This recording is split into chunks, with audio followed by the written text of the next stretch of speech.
अभी समझते हैं कि HIV 1 और 2 में क्या फ़र्क होता है। ये एक सब टाइप है HIV वायरस की, जो HIV 1 है और 2 दो नाम से होती है। जनरली अगर हम पूरे दुनिया की बात करें तो मोटा मोटा मैक्सिमम जो केसेस हैं वो HIV 1 के होते हैं।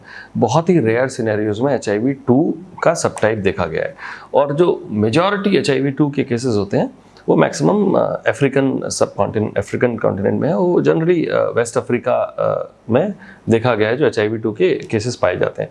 अब क्या हुआ, उसके बाद ग्लोबलाइजेशन है और लोग इधर उधर मूव करते हैं, तो बहुत जगह पर बहुत अलग अलग कंट्रीज़ में भी HIV 2 आने लग गया। बट ओवरऑल अगर हम नंबर्स की बात करें तो समझ लीजिए कि अगर डेटा होगा जहां करीब 40 मिलियन अभी HIV 1 के केस होंगे, so hardly there is going to be less than 1 million cases of HIV 2। तो नंबर बहुत कम है, मैक्सिमम केसेस हमारे HIV 1 के होते हैं।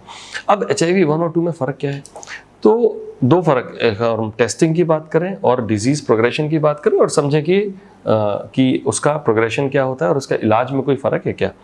तो HIV 1 और 2 का टेस्ट जो भी हम किसी भी जगह पर जो टेस्ट करवाते हैं वो जनरली HIV 1 और 2 दोनों को डिटेक्ट करता है।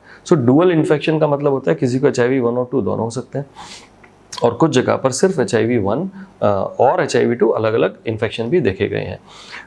जब HIV 2 जो इन्फेक्शन होता है उसकी एक पेक्युलरिटी होती है वो पेक्युलरिटी ये है कि HIV 2 इन्फेक्शन जनरली उसका जो प्रोग्रेशन होता है, या बोले उसकी पैथोजेनेसिटी अगर बात करें तो थोड़ा स्लो प्रोग्रेसिव डिजीज़ है।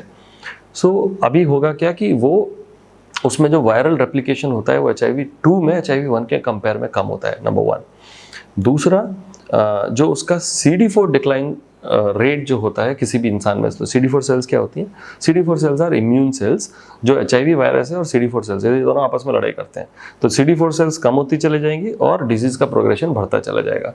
HIV 1 में जो CD4 सेल का प्रोग्रेशन होता है, जो डिक्लाइन रेट होता है वो काफ़ी तेज़ होता है। HIV 2 में जो CD4 का डिक्लाइन रेट होता है वो काफ़ी कम होता है। इसका मतलब क्या हुआ कि जो डिजीज़ प्रोग्रेशन है या जो सीरियस इलनेस है वो HIV 2 में कम होती है, मोर्टेलिटी भी कम होती है, प्रोग्रेशन कम होता है, और बहुत लंबा एसिम्प्टोमेटिक फेज चलता है। जैसे कि हमने पहले वीडियो में बात की कि एक क्रोनिक फेज होता है एक्यूट फेज के बाद 5 से 10 साल जिसमें लगते हैं फ्रैंक सिम्टम्स या एड्स को डेवलप होने में। तो HIV 2 में वो लंबा और भी हो जाता है, क्योंकि वो फ्रैंक डेवलप होने में HIV या एड्स को उसमें HIV 2 में ज़्यादा टाइम लगता है। तो मोर्टेलिटी कम होती है, प्रोग्रेशन उसका काफ़ी हद तक कम होता है। ट्रीटमेंट और टेस्टिंग के लिए किट सेम है, तो उसमें बहुत ज़्यादा फ़र्क नहीं होता, बहुत इजीली हम उसे दोनों को टेस्ट कर सकते हैं। जो ट्रीटमेंट है, अभी जो करंट रिकमेंडेशंस हैं जो हमारे इंडिया में हर जगह पर जो दवाइयाँ दी जाती हैं, वो 3 तरह की दवाइयों का कॉम्बिनेशन होता है। We call that as fixed drug combinations. FDCs होते हैं, और उस FDC में 3 तरह की दवाइयों को मिला के हम HIV का इलाज करते हैं, और जो तीनों दवाई हैं वो अभी के लिए वो गुड इनफ है HIV 2 को भी कवर करने के लिए। अगर किसी को HIV 2 भी है, with those drugs itself we can easily treat HIV 2 also.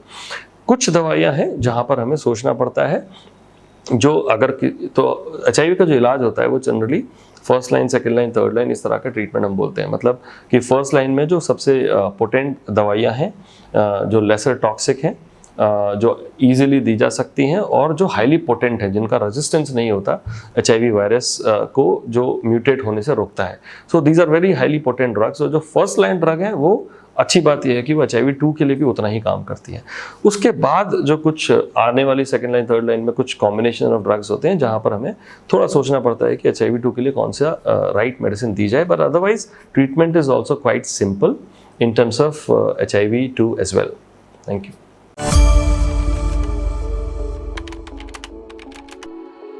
Follow us to stay updated on debates, discussions, facts, and tips about health.